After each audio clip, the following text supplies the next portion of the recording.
Assalamualaikum warahmatullahi wabarakatuh. Alhamdulillah wassalatu wassalamu ala Rasulillah amma ba'd. Muslimin dan muslimat rahimani wa rahimakumullah. Alhamdulillah pada malam ini pertemuan kita buat siri yang ke-13. Moga-moga Allah Subhanahu wa taala merahmati kita. Kita mohon Allah memberkati majlis ilmu kita pada malam ini, yang mana pada siri ke-13 pada malam ini kita akan menyambung ayat nombor 13. Ini bermakna pada minggu lepas, siri yang ke-12, Alhamdulillah, kita telah selesai membicarakan tentang ayat yang ke-12 dalam suratul Al-Mulk. Kita telah sebut, kita telah pelajari pada minggu lepas bahawasanya ayat yang ke-12 ini merupakan satu-satunya ayat yang Allah Ta'ala menceritakan tentang kerajaan Allah Subhanahu wa Ta'ala di hari akhirat yang dikaitkan dengan ganjaran dan balasan syurga dari Allah Subhanahu wa Ta'ala. Balasan syurga ini kita telah jumpa pada ayat nombor 12. Allah Subhanahu wa Ta'ala menggunakan perkataan wa ajrun kabir, pahala yang besar, merujuk kepada nikmat syurga. InsyaAllah pada malam ini kita akan lanjutkan dengan ayat yang berikutnya, ayat yang ke-13. Ya, kita baca terlebih dahulu ayat 13. Okey. Ayat 13 ini kita masih lagi merujuk kepada nota yang telah diedarkan kepada tuan-tuan pada minggu yang lalu. Ya, kita masih lagi menggunakan merujuk kepada nota yang diberikan pada minggu yang lalu. Dan pada malam ini ada satu lagi nota tambahan, iaitu ayat nombor 14. Ya, tapi kita rujuk terlebih dahulu ayat nombor 13.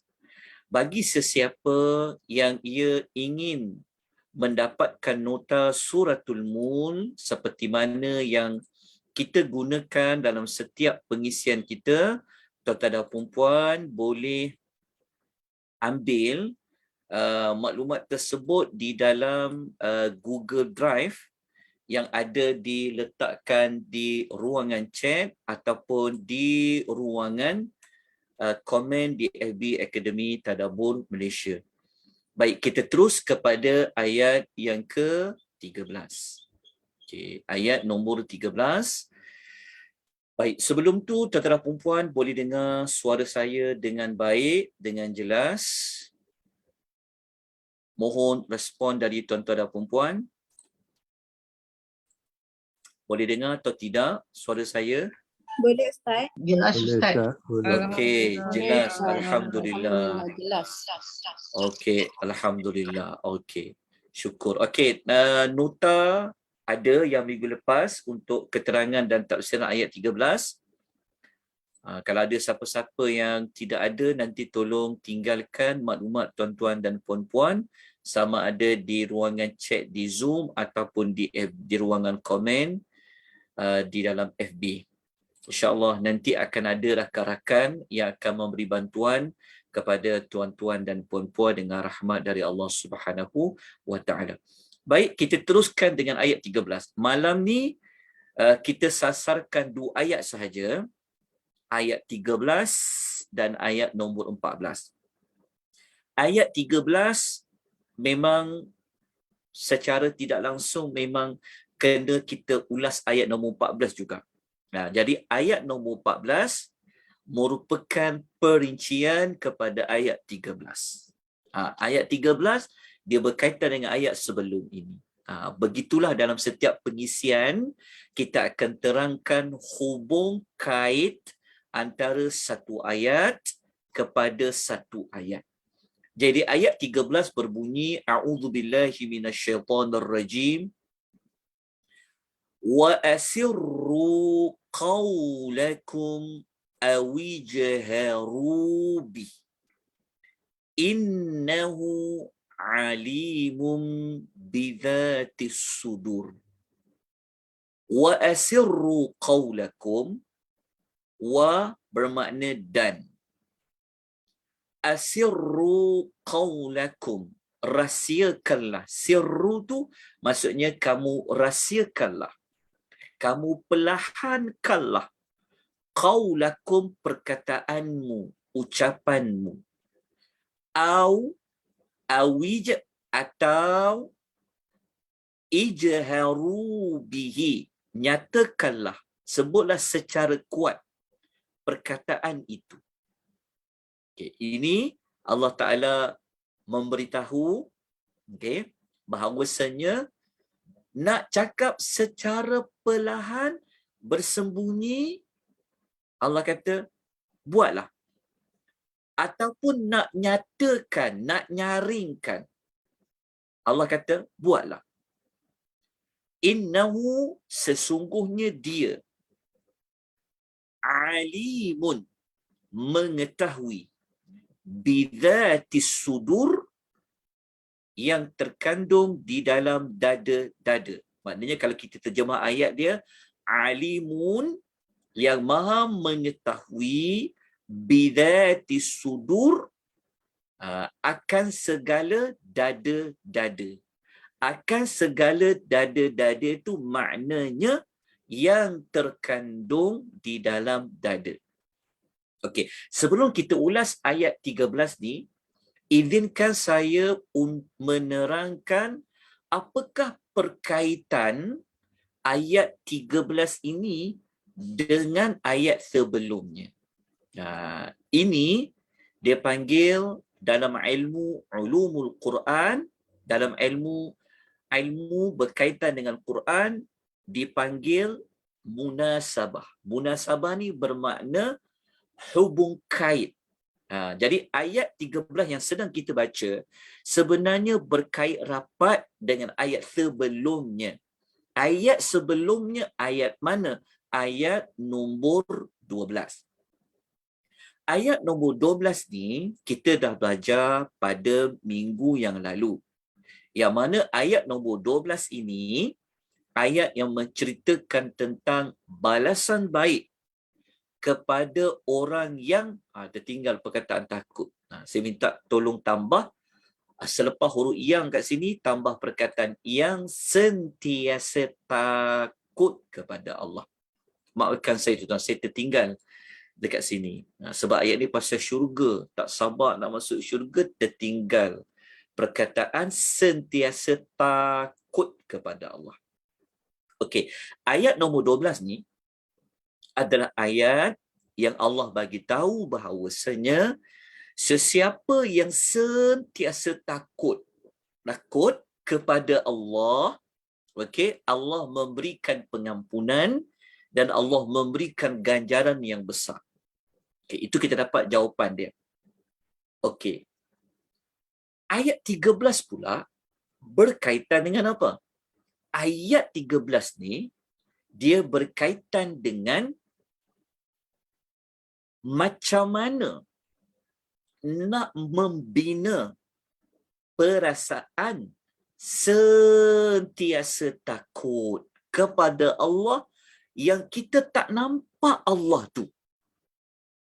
Ataupun macam mana nak membina perasaan sentiasa takut kepada Allah dalam keadaan kita duduk seorang diri. Jadi ayat 13 ni dia linkkan, dia buat macam perkaitan tentang ayat nombor 12. Maksudnya ayat 12 kan kita timbul perasaan, saya nak dapatlah pengampunan Allah. Saya nak dapatlah pahala yang sangat besar. Maknanya saya nak masuklah syurga. Tapi macam mana nak masuk syurga? Kena ada sifat sentiasa khasyah. Yakhshawna. sentiasa takut. Okey, jadi macam mana nak membina perasaan sentiasa takut kepada Allah? Ayat 13 kata dia ada jawapan dia. Okey, tuan-tuan tulis sikit dekat ayat 13 tu. Okey, dalam nota ni saya ulas dia sama saja. Dalam masa yang sama, ayat 13 ni dia memberi ancaman kepada manusia tentang keluasan pengetahuan Allah. Ancaman tu maksudnya nak menakut-nakutkanlah manusia, nak takutkan manusia dengan Allah. Ni takut dengan Allah ni takut tentang apa? Takut kepada Allah kerana Allah itu pengetahuannya sangat luas, sangat mendalam. Nah, itulah ayat 13. Okey, dapatkan dulu maklumat pada ayat nombor 13 sebelum kita ulas dia secara terperinci. Tadi tuan nampak tak perkaitan dia? Ayat 13 ni dengan ayat nombor 12. Jadi setiap kali kita membaca ayat-ayat dalam mana-mana surah, maka kita boleh melihat dari sudut hubung kait antara satu ayat kepada satu ayat. Jadi secara tak langsung, kita akan dapat belajar tentang apa? Kita akan dapat menguatkan lagi tentang tujuan suratul Mulk. Dalam masa yang sama, kita dapat mengetahui tentang macam mana Allah Ta'ala ni, dia mentadbir, dia menguruskan semua kerajaan dia. Macam mana Allah menguruskan kerajaan dia? Jawapannya ayat 13 bagi tahu. Sebab Allah Ta'ala tu dia tahu apa yang berlaku dalam kerajaannya, apa yang berlaku dalam mulknya. Sebab tu Allah kata pada ayat-ayat awal-awal, biyadihil mulk, di tangannya kerajaan. Seolah-olah Allah dalam tangan saja semua kerajaan ni. Kenapa Allah boleh, bagaimana Allah Ta'ala boleh mentadbir kerajaan bumi, kerajaan langit, kerajaan dunia sampai di akhir akhirat? Allah Ta'ala tu dia mengetahui apa yang dia takdir, apa yang berlaku. Okey, ini perkaitan ayat nombor 13 dan juga nombor 12. Okey, jadi kita masuk kepada ayat nombor 13. Okey, ayat ni kalau kita perhatikan baik-baik, kita perhalusi, kita akan dapati Allah bagi tahu kepada kita, yang pertama Allah bagi tahu bahawa dia mengetahui sebenarnya. Kalau kita cakap secara diam-diam, tak nak cakap ada orang lain tahu kan, tak nak tahu orang ketiga, tak nak tahu, tak nak orang keempat tahu. Kalau di zaman dulu ni, kalau mereka orang-orang yang kafir, mereka ada nak buat mana-mana pakatan ke, kan, mereka ada benda yang mereka rahsiakan, tak nak Nabi Muhammad dengar dan sebagainya, Allah Ta'ala bagi tahu. Engkau nak cakap apa? Kau cakaplah. Engkau nak cakap cara berdiam diri, perlahan-lahan, secara rahsia. Wa asirru, kata Allah. Allah tu dia maha mengetahui. Macam mana kita boleh tahu Allah tu dia maha mengetahui apa yang rahsia? Sebab pada ayat hujung tu Allah kata, perkara yang terkandung, apa yang terkandung di dalam dada-dada kamu, Allah Ta'ala tu mengetahui.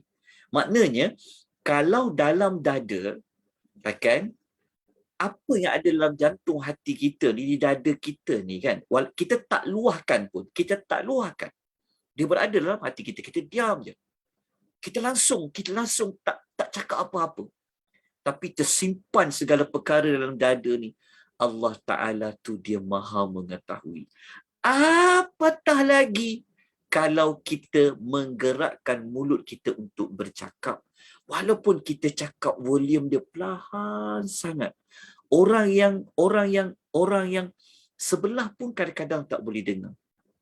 Tetapi bagi Allah, tidak ada sedikit ruang yang Allah Ta'ala tidak mengetahui. Kenapa? Kerana Allah Ta'ala tu alimun bidhatis sudur.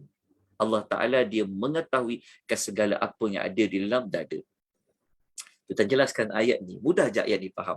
Tapi yang paling penting bukan sekadar faham terjemahan. Tetapi kita nak linkkan ayat ini dengan tujuan suratul Mulk.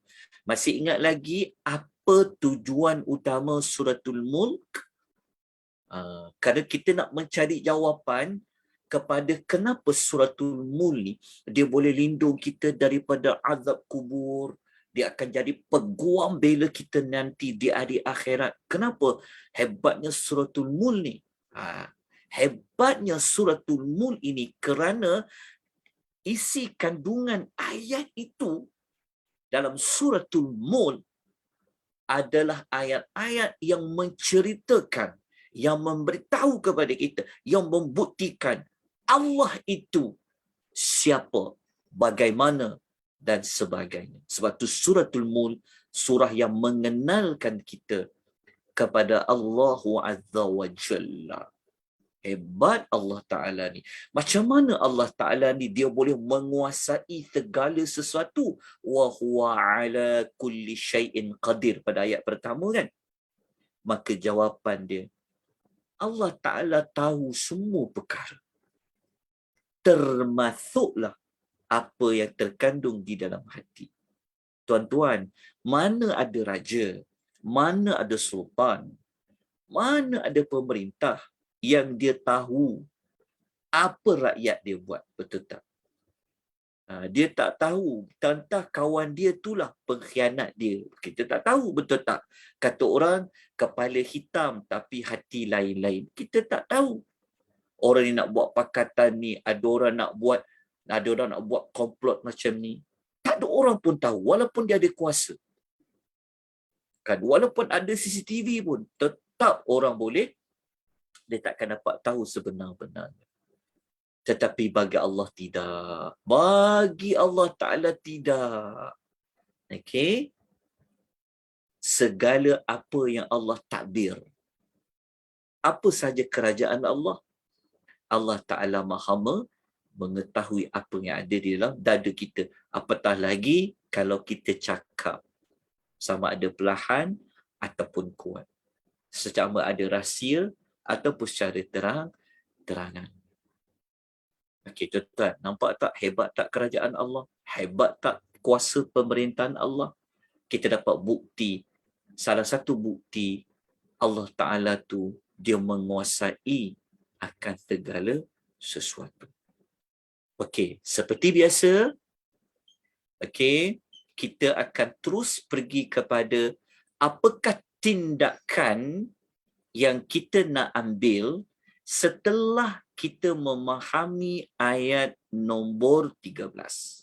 Setelah kita mengetahui hubungan ayat 13 dengan ayat 12.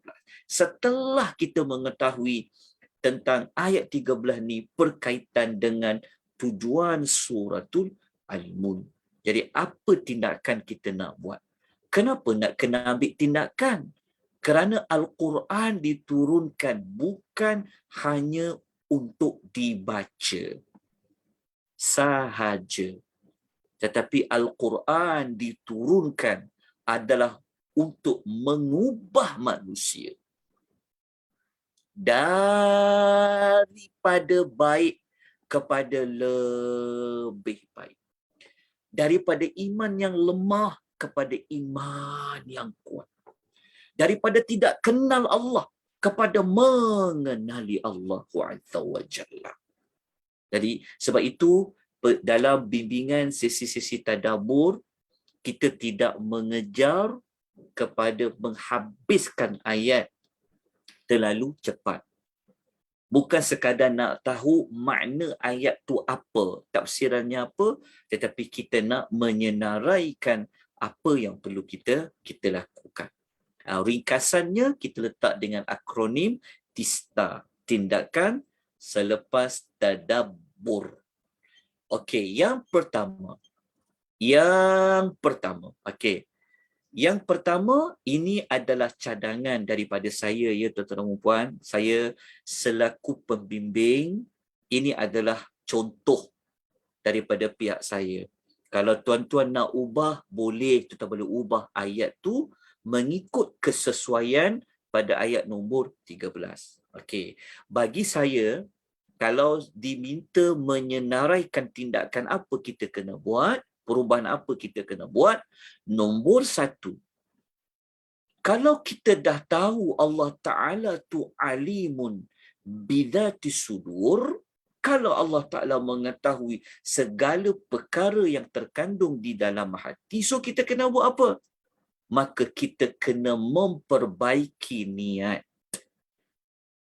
Kita kena bersihkan niat kita daripada sifat-sifat mazmumah, iaitu sifat yang dikeji. Mazmumah terms dalam bahasa Arab. Bahasa Melayunya adalah yang dikeji. Kita kena buang. Kita kena baiki.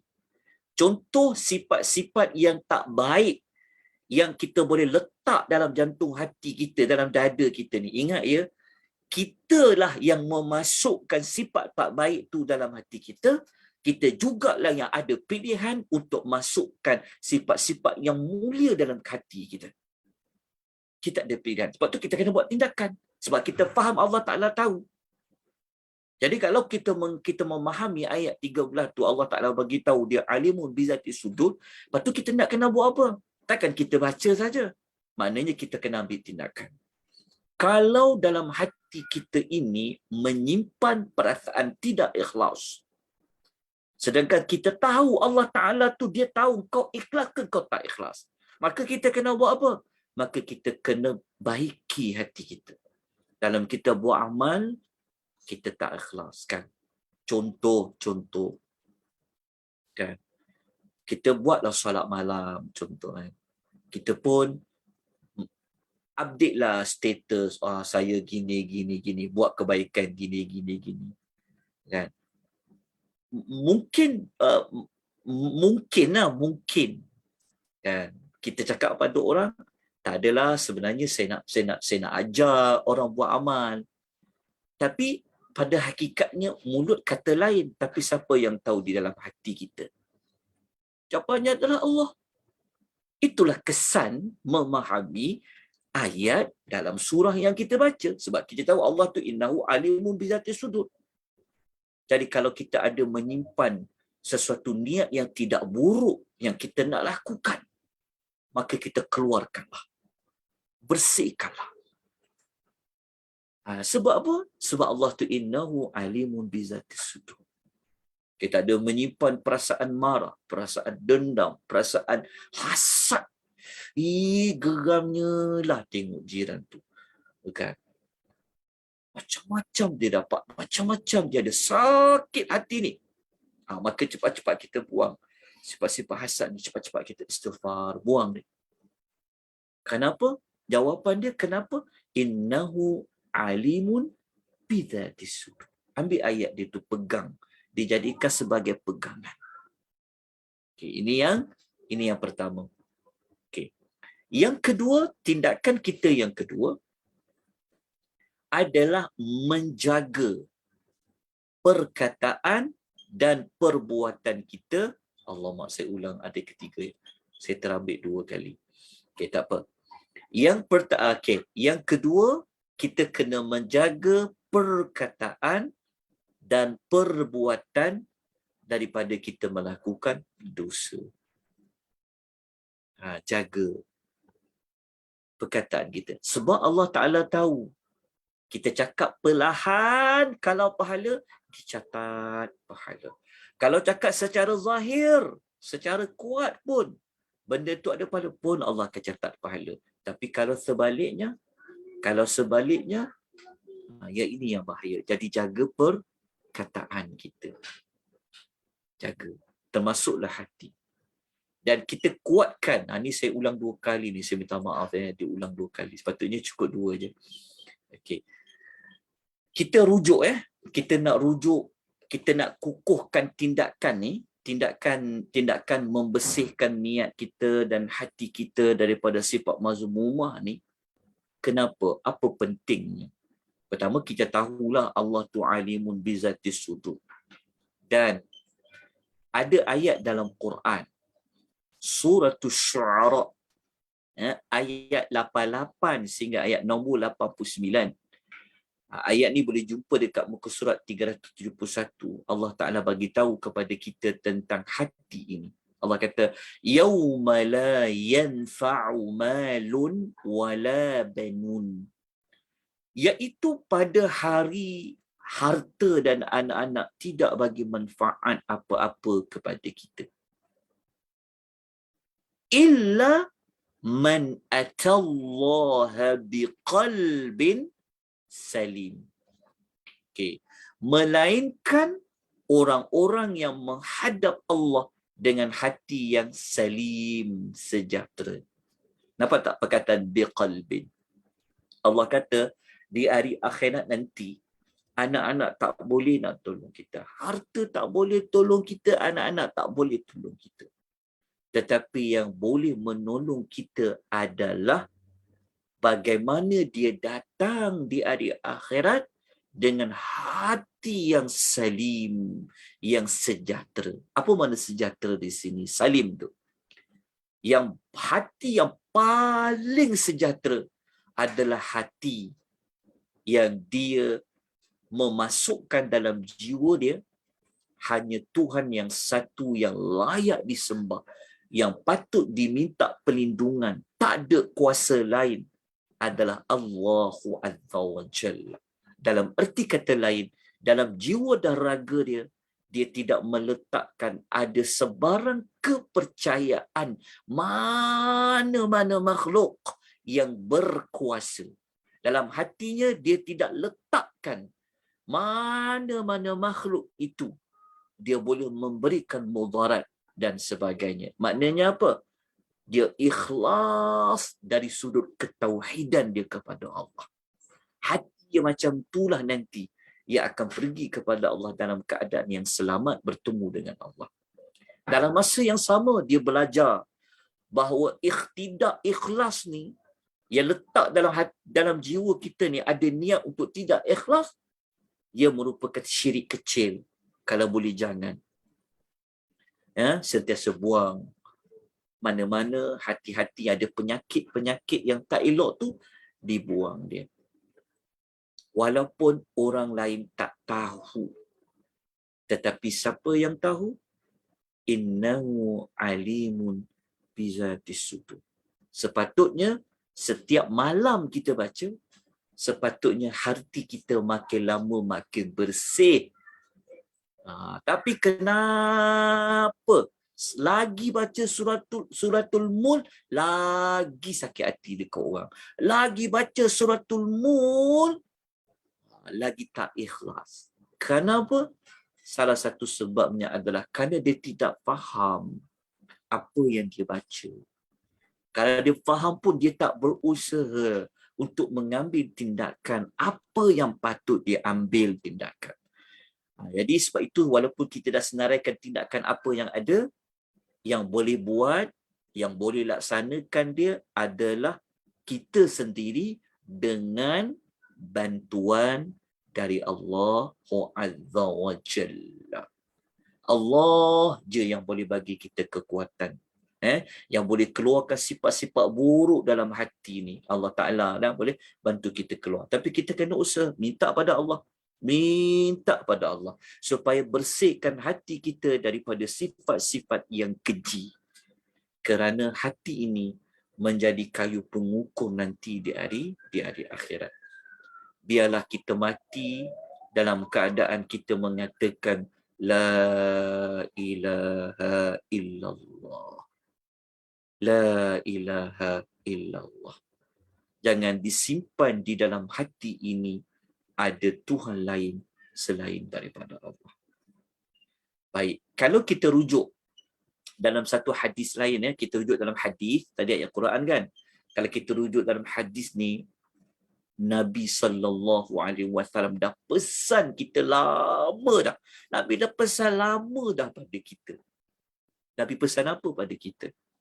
Nabi kata dalam sabda Nabi sallallahu alaihi wasallam, ala wa inna fil jasadi mudghah, ketahuilah bahawa di dalam tubuh manusia terdapat segumpal daging. Mudghah, ada seketul daging. Kata Nabi, dalam tubuh manusia ada seketul daging. Idza salahat salahal jasadu kullu. Jika seketul daging tu dia baik, maka baiklah seluruh tubuhnya. Nabi bagi tahu dah pada kita awal-awal. Ni, ada seketul daging. Kalau seketul daging ni dia baik, baiklah anggota badan dia. Baiklah matanya, baiklah telinganya, baiklah kakinya, baiklah tangan dia. Nabi kata, wa idza fasadat fasada jasadu kullu. Jika rosak seketul daging tu, maka rosak pula seluruh tubuhnya. Lepas tu Nabi memberitahu apa tu seketul daging tu.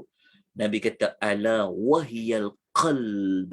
Nabi kata ketahuilah segumpal daging itu adalah apa? Adalah hati. Qalbu. Hati itu terletak di mana? Hati itu terletak fis sudur di dalam dada kita. Jadi kita belajar dalam suratul Mulk, Allah Maha mengetahui apa yang terkandung dalam hati kita. Jadi Nabi pesan kepada kita juga bahawa seketul daging iaitu hati kita memainkan peranan yang sangat penting. Kalau dalam hati kita masukkan sifat ikhlas mata-mata kerana Allah, tangan pun akan jadi ikhlas. Mulut pun akan jadi ikhlas. Ya. Tapi kalau hati kita ni sudah tidak ikhlas, maka tangan akan menggerakkan apa yang ada dalam hati. Mulut pun akan menjalankan apa yang terkandung di dalam hati. Jadi kesan kita faham ayat 13 yang Allah mengetahui apa yang ada di dalam hati, maka kesan dia kita akan dapat memperbaiki, kita akan dapat sentiasa menjaga niat kita, terutama begitu juga dengan mana-mana sifat yang tidak elok yang perlu kita jauhi. Jadi itulah dua tindakan yang boleh kita ambil setelah kita tadabbur pada ayat nombor 13. Jadi kita nak berubah dalam kita berdepan dengan Al-Quran, dalam hidup kita nak jadi Quran sebagai pengubah jiwa kita, mengubah minda kita dan sebagainya. Kita nak ubah diri jadi baik. Nak ubah diri jadi baik, siapa pembimbing dia? Maka jawapannya adalah Al-Quran. Sebab tu memang perlu mengikuti kelas-kelas tadabbur. Faham? InsyaAllah. Moga-moga ini dua yang dapat saya senaraikan. Jadi bukan semestinya dua. Mungkin tuan-tuan nak ubah ayat ke, tuan-tuan nak ada tindakan lain, boleh. Tuan-tuan boleh senaraikan. Baik, sebelum kita pergi ayat 14, seperti biasa juga, kita akan menyenaraikan apakah mutiara hikmah Al-Quran. Akronim dia MUHIQ. MU tu bukan Manchester United. MU ni maknanya mutiara. Hi ni hikmah. Q ni adalah Quran. Okay, mutiara hikmah ni maknanya kita nak ubah cara kita fikir. Ni pun satu perkara. Dalam otak kita ni ada banyak benda-benda yang terelok kita duk fikir. Sebab apa? Otak ni dia ikut hati jugalah sebenarnya. Kan? Jadi macam mana kita nak ubah? Kita nak ubah cara berfikir ni dalam minda kita. Apabila kita faham ayat nombor 13. Kita pergi ke mana-mana, lalu ingat ayat 13 ni. Kita pergi ke mana-mana, kita selalu ingat ayat 13 ni. Okey, pertama. Mutiara hikmah yang pertama, yang ini sekadar contoh yang dapat saya paparkan. Jika isi hati diketahui oleh Allah, apatah lagi perkataan dan perbuatan anggota tubuh badan manusia. Maknanya kalau benda yang orang lain tak tahu, kan, dia disimpan di dalam hati. Orang tanya, kau ada masalah tak? Aku tak ada dalam hati. Tak tahu kan? Kau marah kat aku tak? Kita tak jawab kan? Diam. Di sini kita belajar tadi sebenarnya lebih kepada pengulangan kepada makna lah. Maknanya kita takut. Kalau benda yang dalam hati pun Allah Ta'ala tahu, apatah lagi kalau kita memzahirkan dengan anggota. Macam tangan kita buat, orang nampak. Lagilah Allah Ta'ala tahu. Kalau benda yang tersembunyi dalam dada pun Allah Ta'ala tahu, maka apatah lagi perkara yang kita zahirkan. Okey. Yang kedua, tidak ada sesuatu pun yang dapat disembunyikan dari Allah Subhanahu wa Ta'ala. Ini lebih kepada nak buat satu tagline lah.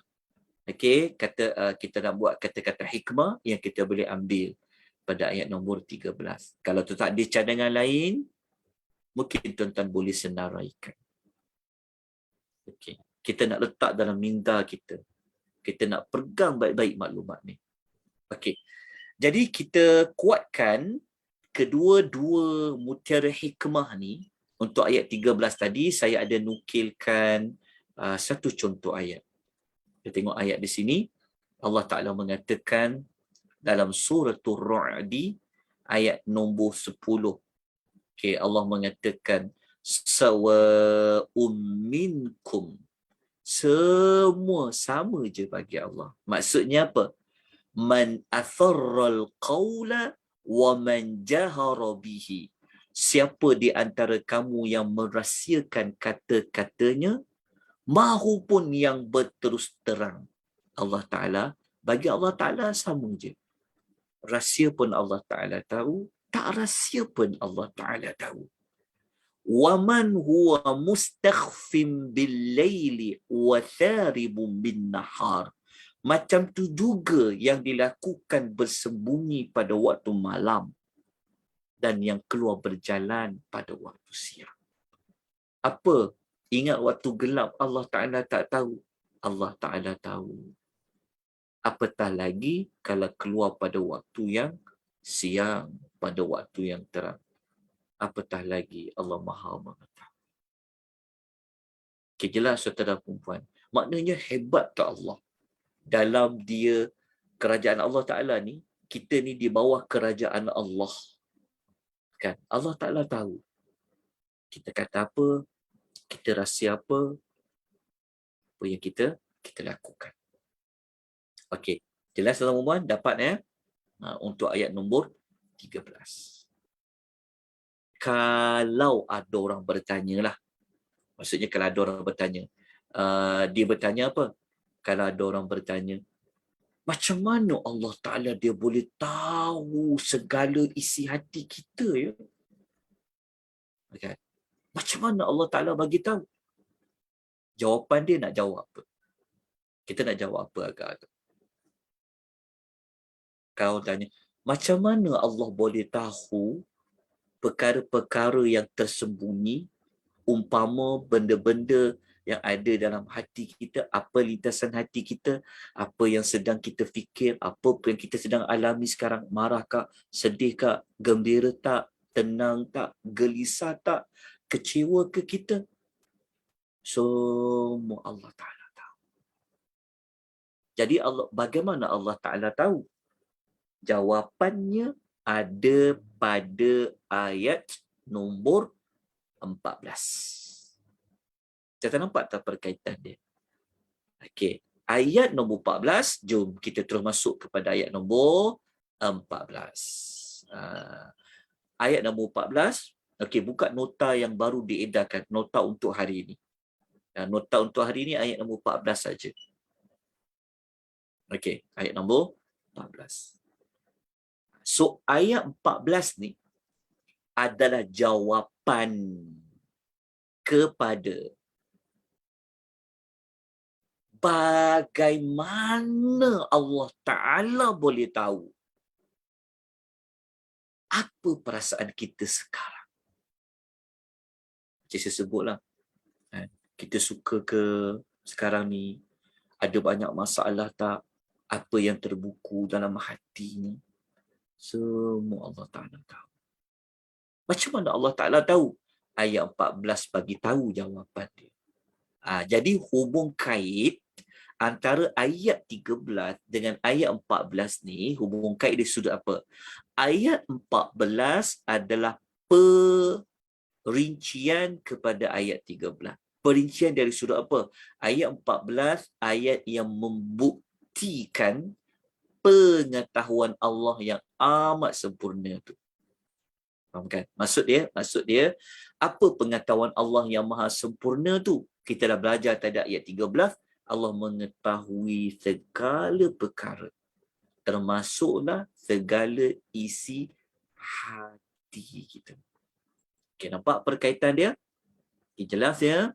Okey, dapat tak nota ni? Terima kasih kepada rakan-rakan yang ada mengirim, meletakkan link kat situ ya. Okey, kejap. Oh, sekejap perempuan ya, sekejap saya perlu ambil sesuatu sekejap.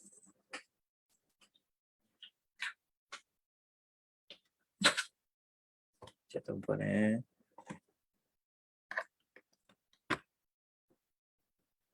Okey. Kita teruskan ya, insya-Allah. Ada lagi tak dapat nota tak? Ada siapa-siapa tak dapat nota? Puan Junidah Muhammad. Okey, PDF saya. Okey, siapa-siapa yang tak dapat nota nanti ada link, ada Puan Syahira dia ada kongsikan link kat situ. Nanti ambil kat sana ya. Okey. Okey. Kita teruskan ya, insya-Allah. Sikit lagi. Satu lagi ayat. Okey. Ayat ni, okey, kita teruskan dengan ayat ni ya. Kita baca dulu ayat ni. A'udzu billahi minasyaitonir rajim. Ala ya'lamu man khalaqa wa huwal latiful khabir. Ala ya'lamu man. Ala ni sebenarnya adalah istifham persoalan, pertanyaan yang berbentuk mengingkari sesiapa yang tidak, maknanya kalau ada siapa-siapa yang dia tak percaya tentang keluasan ilmu Allah ni sehingga Allah boleh mengetahui isi kandungan hati, maka Allah datangkan dalam bentuk persoalan. Ala, apakah tidak? Ya'lamu, sentiasa mengetahui man. Man tu maknanya yang. Apakah tidak sentiasa mengetahui yang? Ini saya terjemah mengikut perkata lah. Okey. Apakah tidak ya'lamu yang sentiasa mengetahui, yang sentiasa mengetahui man ni maknanya yang, iaitu Allah, khalaqa, dia yang telah menciptakan. Okey. Maknanya kalau kita ambil pada ayat ni, dia punya terjemahan dia nampak macam agak payah nak faham sikit lah. Sebenarnya saya nak bagi tuan-tuan menguasai juga kosakata, nak tahu juga vocab belajar bahasa Arab ni. Okey, maknanya soalan ni dia berbunyi, apakah yang telah menciptakan itu sentiasa mengetahui, maknanya. Wahuwa, dan dia al-latifu, yang maha halus, yang maha lembut, al-khabir, yang maha mendalam pengetahuan. Okey, dekat sini dekat sini ada dua nama Allah Al-Husna yang disebut secara jelas, Al-Latifu dan Al-Khabir. Okey, ambil maklumat ni, kita akan belajar insya-Allah. Ini nombor satu, Al-Latifu, dan kedua Al-Khabir. Okey. Al-Latifu dan Al-Khabiru. Okey, dalam masa yang sama tengok perkataan khalaqa. Okey, dia sebenarnya perbincangannya sebenarnya tentang yang ni, ya'lam. Perbincangan dia sebenarnya Allah Ta'ala nak bagi tahu dia sentiasa tahu. Ini isu dia sebenarnya. Maknanya, perkara pokok perbincangannya adalah Allah Ta'ala nak bagi tahu dia sentiasa mengetahui. Okey. Okey, nampak tak? Ya'lamu, sentiasa mengetahui. Sentiasa mengetahui ni dia ada kaitan dengan ayat 13 yang kita baca sebentar tadi tu. Kan? Allah Ta'ala ni dia sentiasa tahu. Okey. Kenapa Allah sentiasa tahu? Jawapannya adalah kerana Allah Ta'ala tu khalaqa. Dialah yang telah menciptakan segala sesuatu. Jadi jawapan dia punya perbincangannya adalah Allah Ta'ala nak bagi tahu pada kita. Allah bagi tahu pada kita yang telah menciptakan itu, bukankah dia itu sentiasa tahu? Itu yang Allah Ta'ala bagi tahu pada kita. Okey.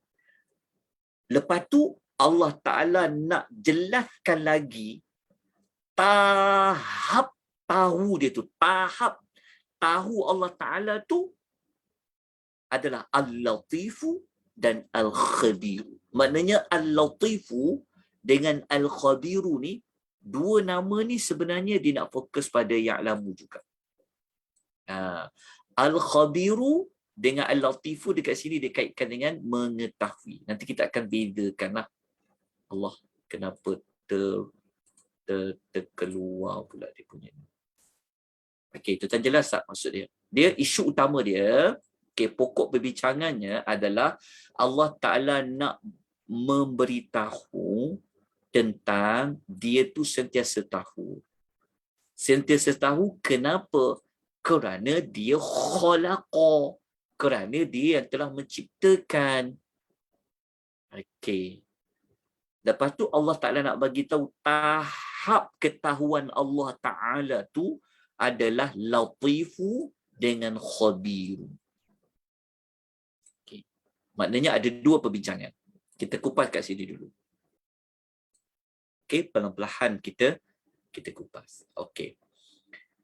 Makna, bukan makna. Perbincangan pertama, dekat part yang potongan ni, okey. Allah Ta'ala nak bagi tahu sebenarnya macam mana dia boleh tahu segala isi kandungan hati, semualah cakap rahsia kekuat. Kerana Allah Ta'ala bagi tahu kerana dia itu adalah pencipta. Allah tak sebut cipta apa. Tapi kalau sebut khalaqa, maknanya Allah tu pencipta segala sesuatu lah. Okey, contoh. Mudah je faham. Okey.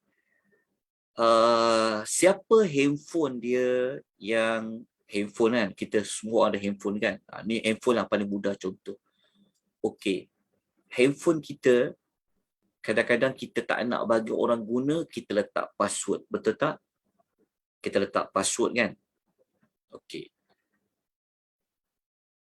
Siapa yang lebih tahu? Pengguna handphone tu, pengguna handphone dengan pencipta handphone. Macam kita guna je handphone. Kan, betul tak? Tapi kita tak tahu macam mana handphone tu punya spek dia, kan, macam mana dia punya ciri-ciri dia. Kita tahu guna je lah. Kita tahu okey handphone ni apa dia punya secara umum dia. Tetapi yang lebih tahu tentang handphone tu, tuan yang empunya handphone ke ataupun pencipta handphone itu? Pencipta, Ustaz. Maknanya pencipta handphone itu dia lebih mengetahui daripada pengguna handphone tu. Sebab apa? Sebab dia reka handphone tu. Dia tahu benda yang mikro, benda yang elektronik, benda-benda yang kecil-kecil tu dia tahu. Sebab apa? Sebab dia yang reka. Dia yang cipta. Jadi itulah analoginya kepada Allah Ta'ala bagi tahu. Kerana aku menciptakan segala sesuatu, aku tahulah semua benda, kata Allah. Jadi Allah kata, bukankah yang telah menciptakan segala sesuatu itu sentiasa mengetahui?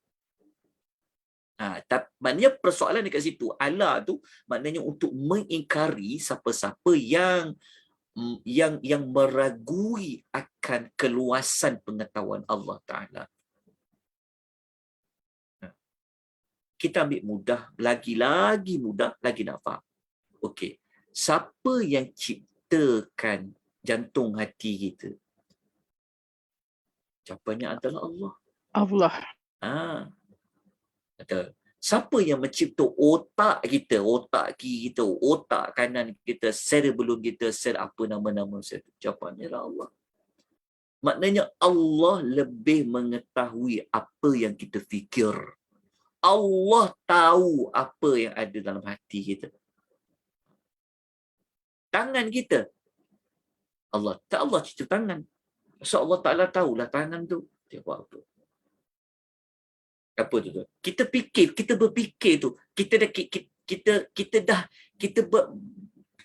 perlu fikir, Allah dah tahu dah. Jadi mudah je begini je.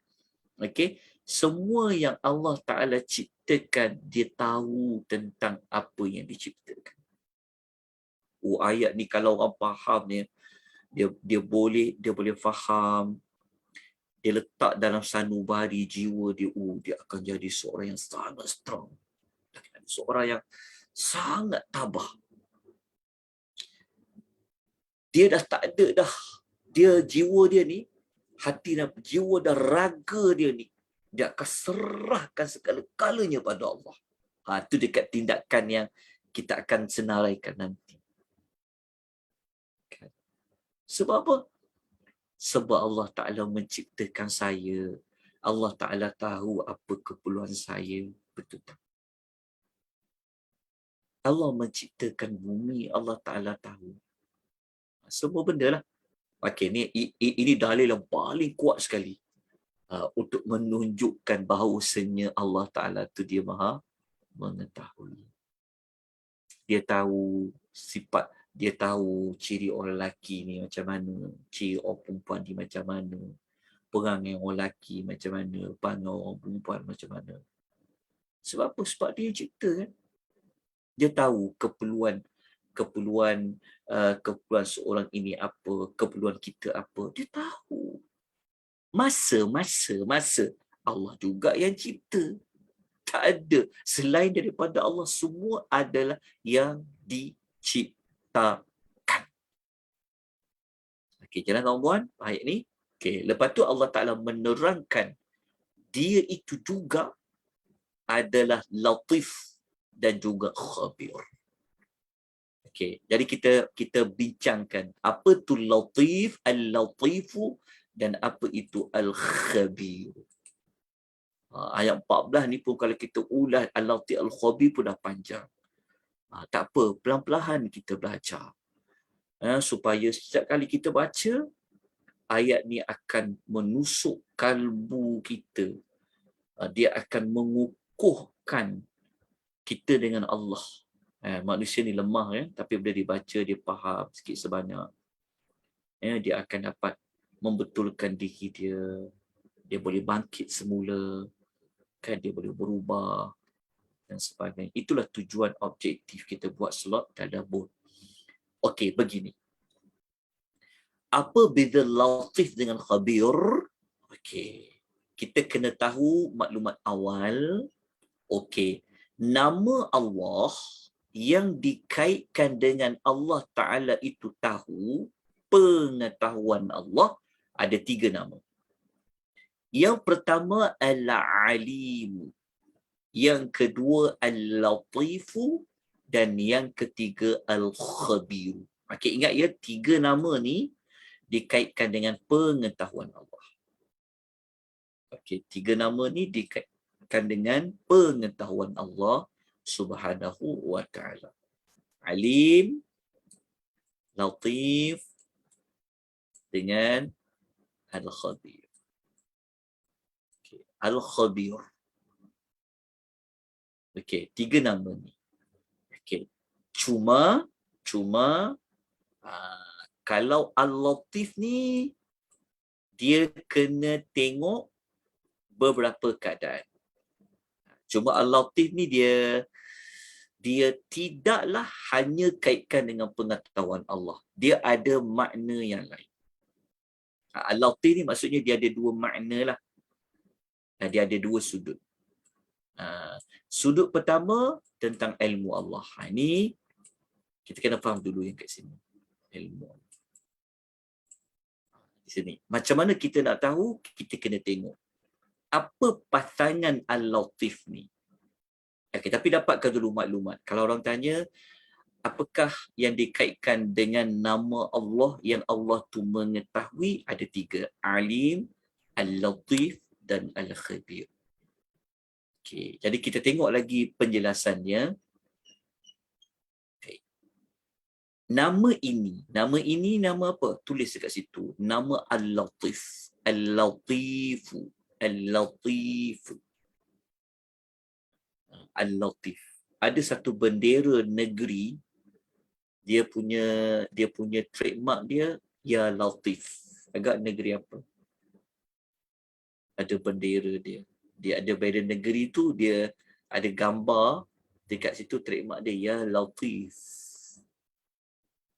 Negeri Pahang. Negeri saya lah tu, Pahang. Okey.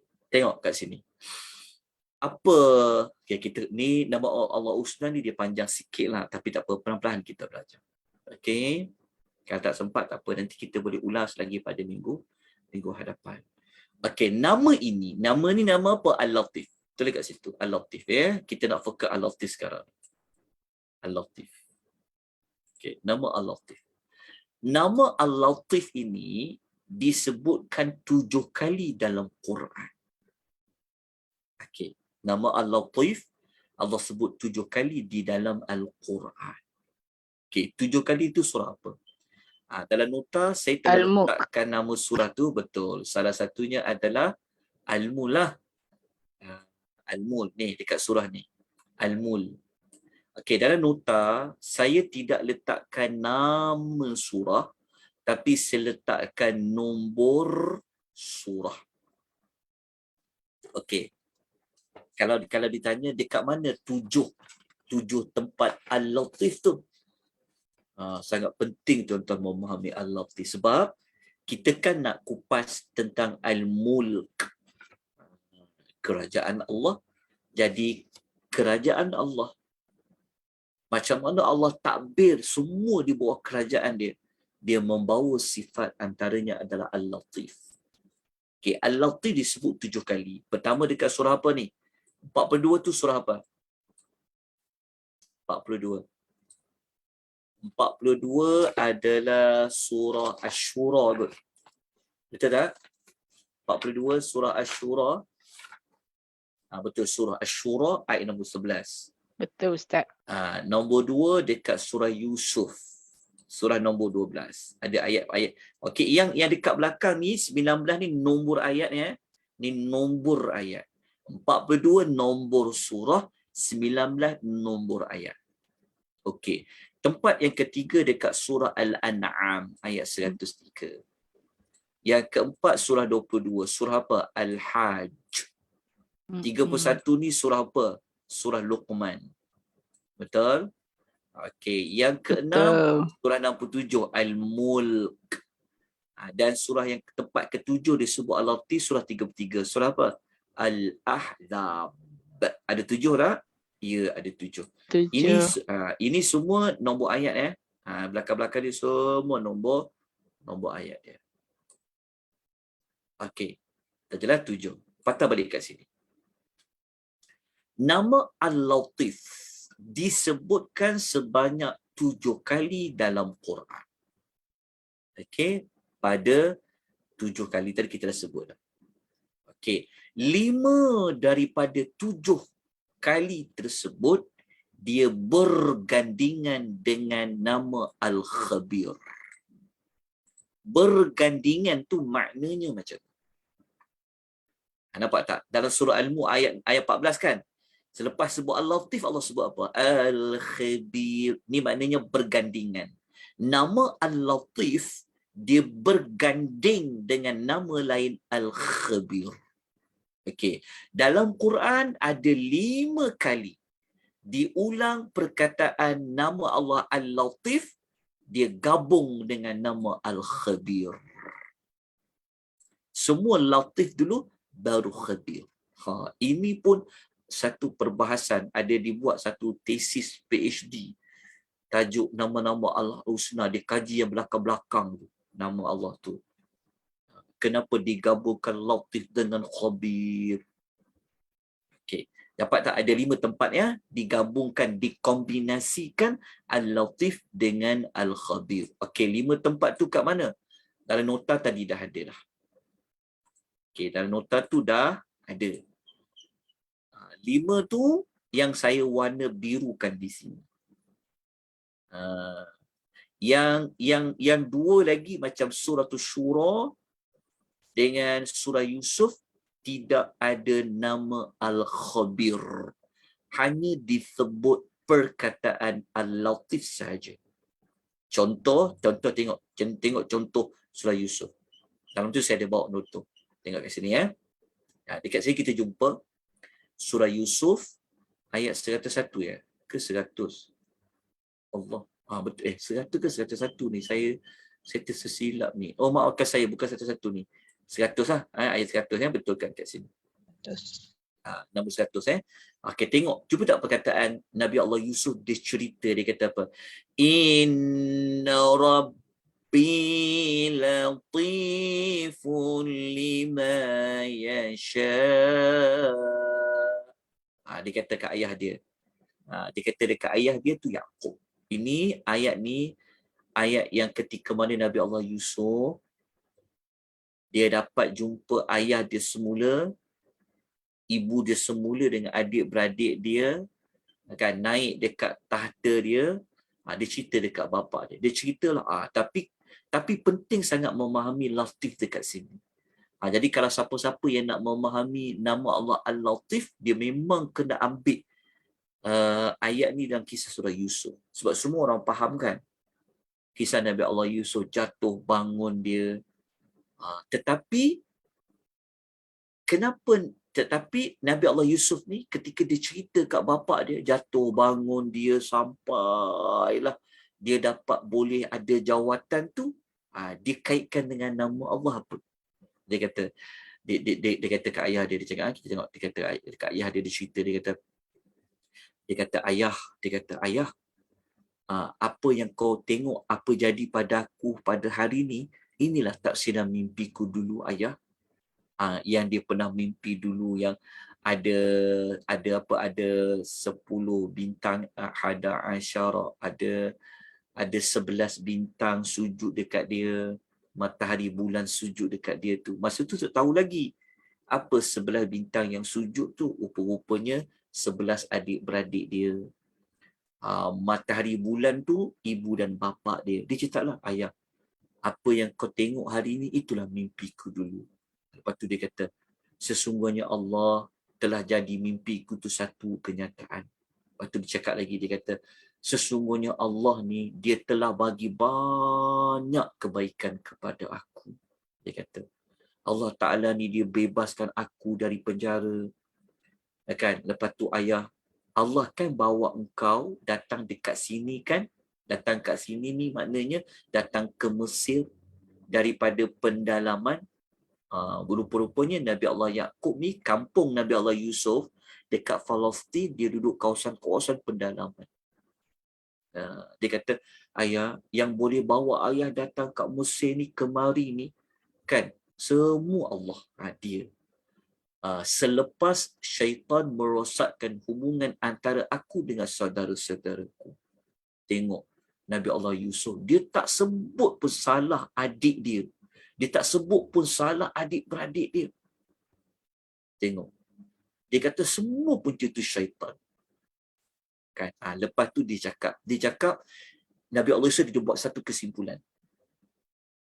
Macam mana Allah Ta'ala yang telah Sebab Allah lah. Kan dia dapat kebaikan, dia boleh taksir mimpi. Ayah dapat jumpa saya balik semula setelah berpisah bertahun-tahun tu kan. Lepas tu Nabi Allah dia kata sesungguhnya Rabbku Maha Latif terhadap apa yang dia kendaki. Dekat sini kita akan dapat sedikit sebanyak jawapan bagaimana dikatakan Allah tu Latif. Okay, tapi dekat ayat ni dia tak sebut khabir. Dia tak ada perkataan latiful khabir, tak ada. Dia hanya kata latif saja. Okay. Faham tak maksudnya? Okay. Ada beza tu. Ada beza tu maknanya kalau nama Allah Latif sahaja tidak dikombinasikan dengan nama Al-Khabir, dia akan membawa makna lain. Sebab tu kita katakan bahawasanya hanya ada 5 tempat sahaja dalam Quran yang disebutkan nama Allah Al-Latif digabung dengan Al-Khabir. Mudah fahamnya macam ni. Okey. Kalau nama Allah Al-Latif digabungkan dengan Al-Khabir, dia akan membawa ilmu Allah. Faham kat situ je. Macam ni. Kalau nama Allah Al-Latif digabungkan dengan nama Al-Khabir, dengan nama Al-Khabir, dia berkaitan dengan ilmu. Faham dekat situ. Ambil makna ni. Maknanya, kalau jumpa nama Allah Al-Latif, selepas nama Al-Latif, ada nama Al-Khabir, ia akan merujuk kepada ilmunya Allah. Kita faham kat situ dulu. Jika hanya ada perkataan Al-Latif sahaja, macam surah Yusuf ini tadi, dia dikaitkan dengan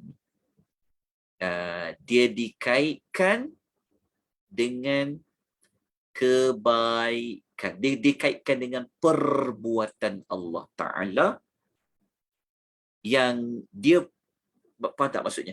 Kalau nama Al-Latif sahaja, tak ada nama Al-Khabir, dia tidak berkaitan nak cerita tentang pengetahuan Allah. Kena faham kat situ.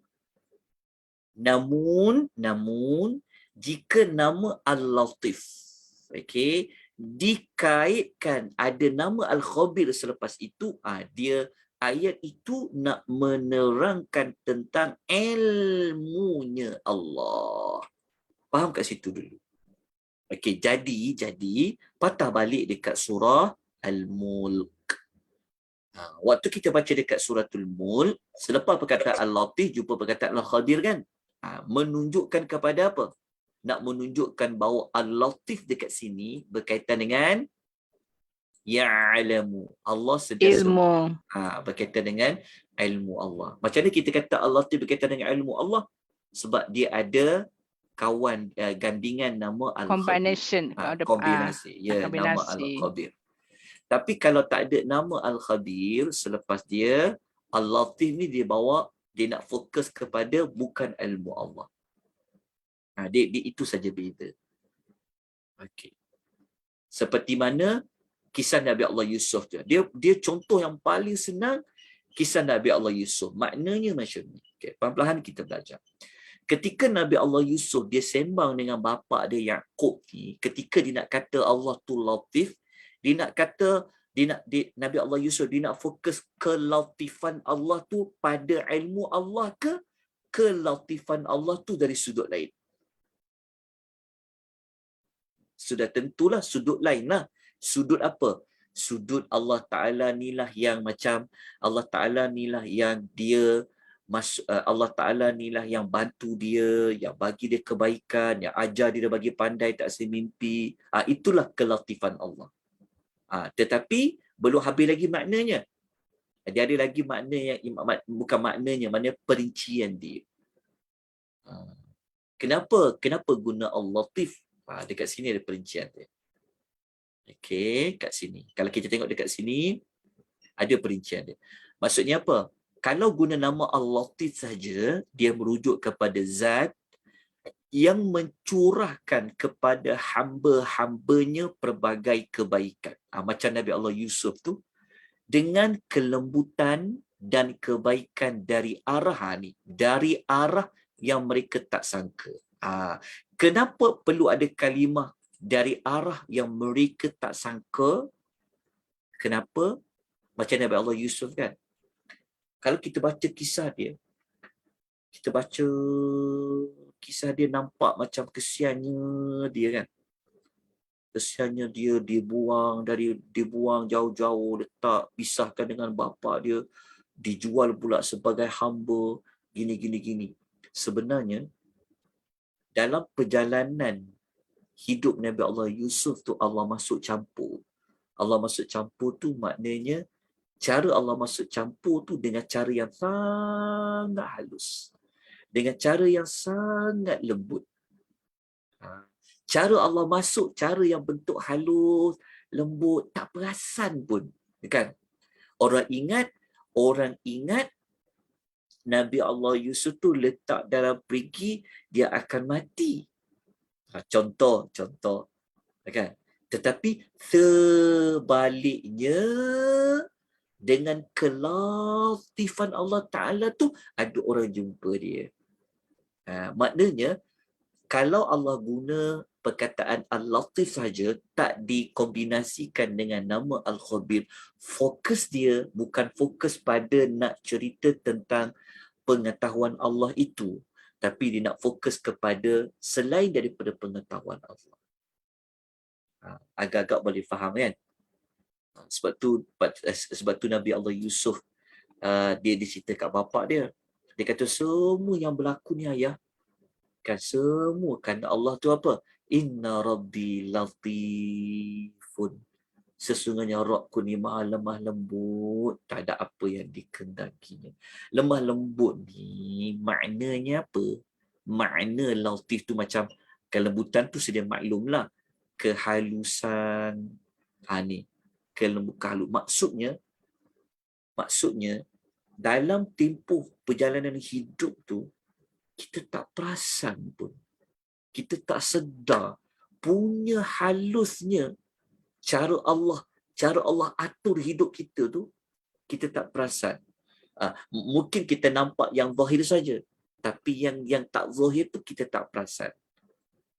Yang tak zahir itulah adanya kelatifan Allah. Itulah dia kata kehalusan dia. Okey, jelas tak? Faham Al-Latif dekat sini. Tapi kita tak nak ulas yang pertama ni. Kita tak nak ulas yang bentuk pertama ni macam kisah Nabi Allah Yusuf tu.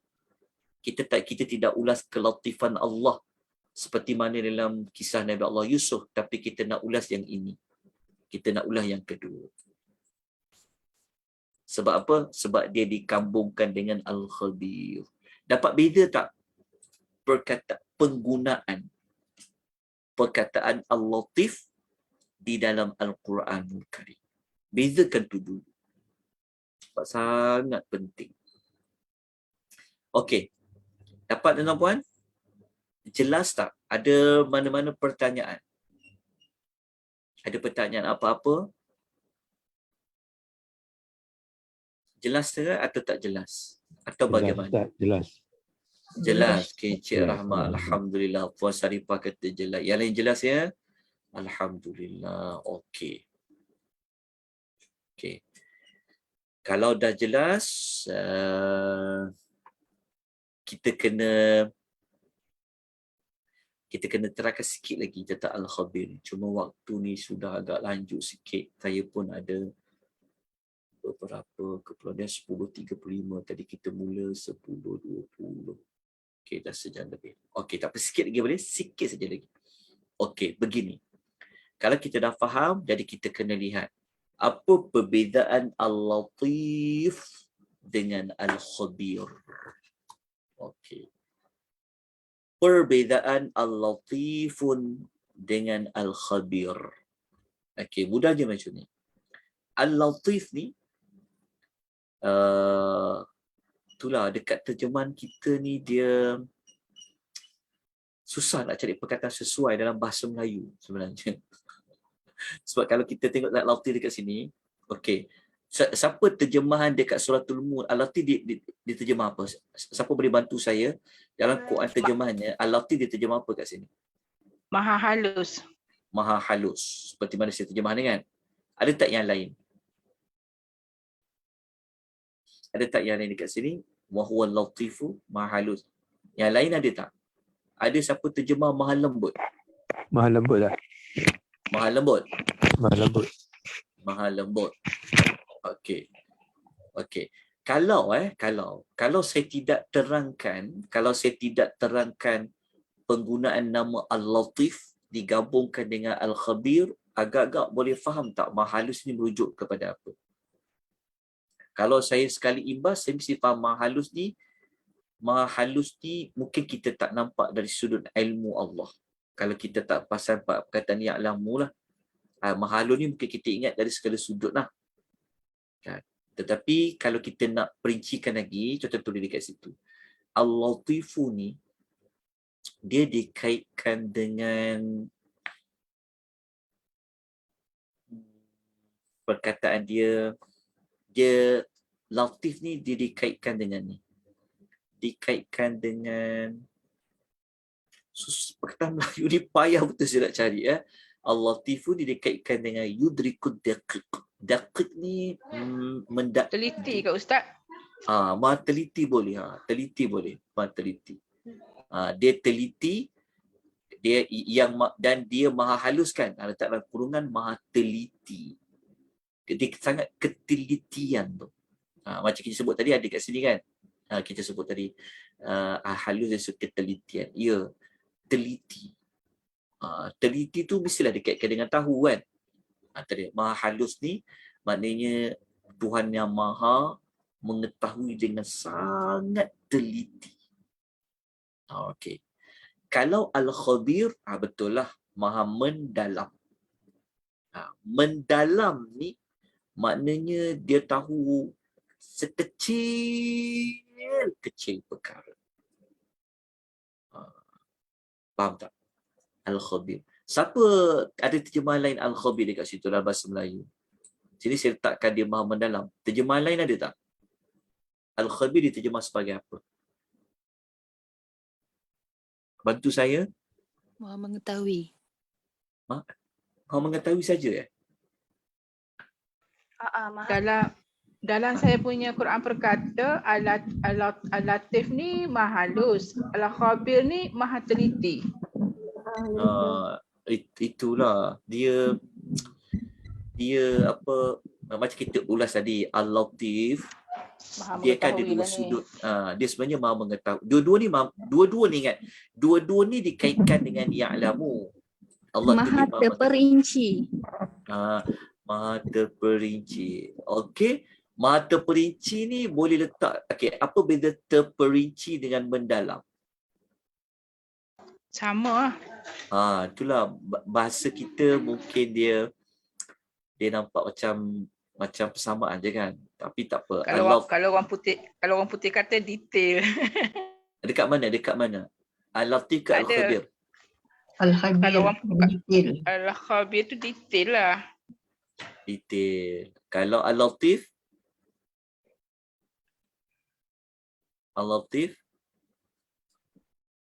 Okey. Dia sebenarnya wallahu a'lam lah. Saya nak terang dari sudut perkataan Melayu kita yang lebih khusus ni susah sangat. Sebab Quran kan dia bahasa Arab kan. Al-Latif ni dia kaitkan dengan ad-daqiq. Ad-daqiq macam ketelitian. Dia maha ketelitian. Sebab tu kalau orang yang teliti, dia tu sangat halus lah. Okay? Benda yang halus dia boleh perasan. Betul tak? Benda yang halus dia boleh perasan. Maknanya orang yang teliti. Itulah perkataan yang paling. Kalau Al-Khabir yang mendalam. Lagi mendalam. Mendalam. Dia teliti tapi ilmunya sangat dalam. Dia kaitkan dengan maha mendalam. Dia kalau nak mudah nak bezakan, ni maha ketelitian. Teliti akan membawa kepada dia akan menghalusi. Dia tengok benda-benda yang halus. Kalau Al-Khabir maha mendalam. Mendalam ni dikaitkan dengan benda yang rahsia pun dia boleh mengetahui dia. Tersembunyi. Bolehlah dua tu. Tapi paling penting dikaitkan dengan pengetahuan Allah Subhanahu wa taala. Dua nama ni ya Allah. Tu kita pergi kepada tindakan. Macam kita kan. Manusia ni sangat lemah, betul tak? Kan? Siapa yang dia betul, mana raja, mana sultan, mana pemerintah yang dia memahami betul-betul kehendak rakyat dia, tak ada siapa kan. Ya, itu yang kadang-kadang yang patut bantuan, dia tiba bantuan tak dapat, yang sekian-sekian tu. Itulah kelemahan manusia lah. Bukan kita nak kecam ke tak, maksud kita nak tunjuk bahawa kerajaan yang dipimpin, yang dikuasai oleh manusia yang biasa berbeza kerajaan yang dikuasai oleh Allah. Kan? Kita manusia ni banyak yang terlepas pandang. Tapi bagi Allah tidak ada istilah terlepas pandang.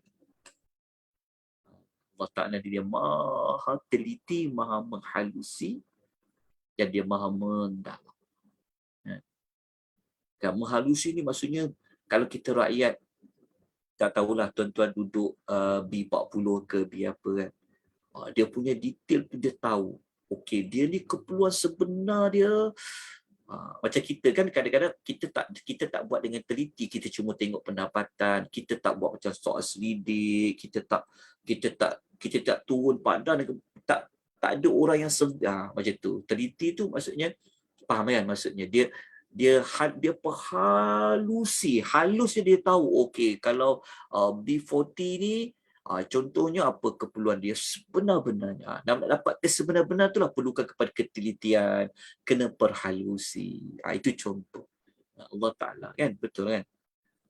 Jadi perhalusi. Setengah orang mungkin keperluan dia sudut apa. Setengah orang keperluannya sudut apa. Kadang-kadang dibagi sama, 500 dapat. Tapi sepatutnya apa? 500 ni tengoklah keluarga dia berapa orang, anaknya belajarnya, yang tak belajarnya kan berbeza. Itu dipanggil ketidaktelitian, tidak diperhalusi. Memanglah itu manusia namanya. Okey, tetapi bagi Allah Ta'ala dia maha menghalusi. Sangat halus dia. Begitu juga dengan ilmunya yang khabir. Okey, jelas kat situ. Untuk tindakan selepas tadabbur, kita perlukan sikit waktu panjang, tapi saya tak sempat nak ulas pada malam ni. Baca dulu ya. Baca dekat nota tu. Minggu depan kita ulang semula ayat nombor 14 ni. Ya, lepas tu kita terus pergi pada tindakan. Kita baca dulu dekat dua tindakan ni, baca termasuk kepada Mutiara Hikmah.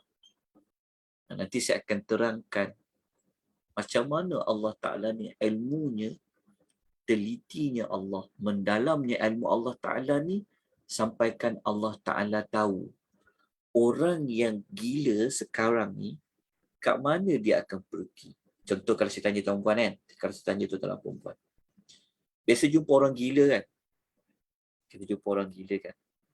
agak-agak orang gila ni dia masuk syurga ke dia masuk neraka? Orang gila. Dia gila bila Ustaz? Dia gila, wallahu alam dah kita bila tu. Contoh. Okey, kalau orang tak gila lah, kita ambil contoh lagi. Okey. Anak-anak orang yang bukan Islam, dia mati sebelum umur baligh.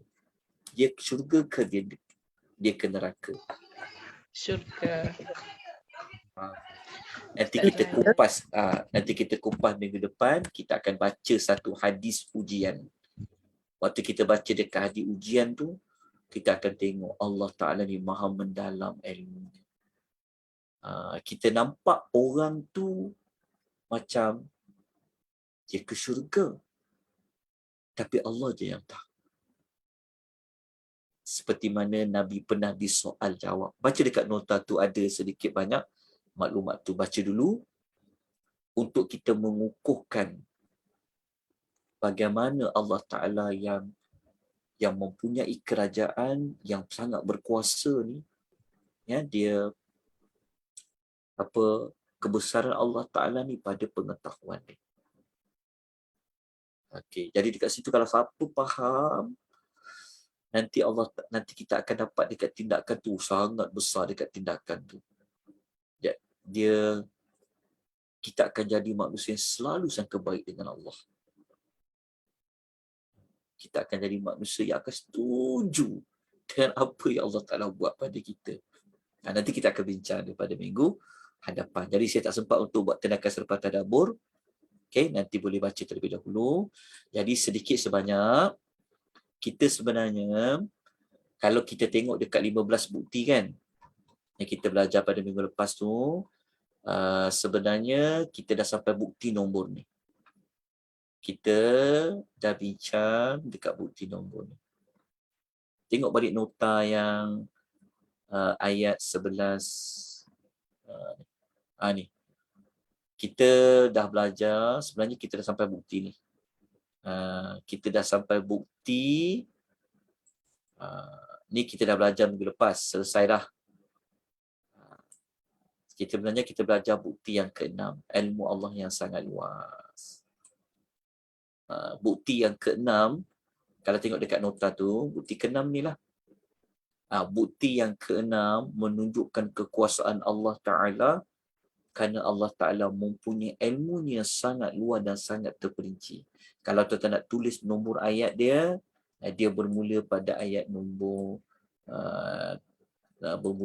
ayat nombor 14, ayat nombor 13 dan ayat nombor 14. 13 dan 14. Kalau yang nombor 5 ni ayat 12. Macam tu. Jadi fokus dekat sini. Okey, insya-Allah nanti kita kupas pada minggu hadapan ya. Dia punya lanjutan perbincangannya kita kupas pada minggu depan. Sebab nak kupas tu perlukan waktu yang agak panjang. Jadi takut nanti kita terlewat ya, dah jauh malam. Saya pun tidur awal juga ya. Nanti kita jumpa insya-Allah pada minggu depan. Tapi kalau ada soalan boleh tanya sekejap. Kalau ada mana-mana persoalan pertanyaan yang boleh saya jawab, ada apa-apa pertanyaan, ada persoalan. Okay. Kalau tak ada, diam tu maksudnya tak adalah.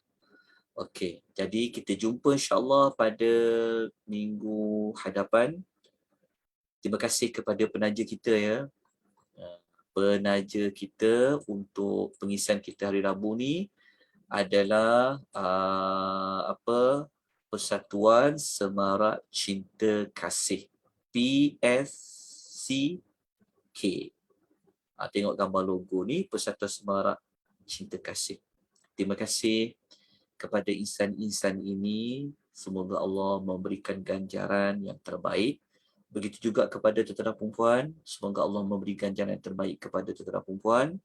Barakallahu fikum. Aqulu qawli hadza wa astaghfirullahal azim wa billahi taufiq hidayah. Wassalamualaikum warahmatullahi wabarakatuh. Waalaikumsalam. Salam Ustaz. Terima kasih Ustaz. Pengajar.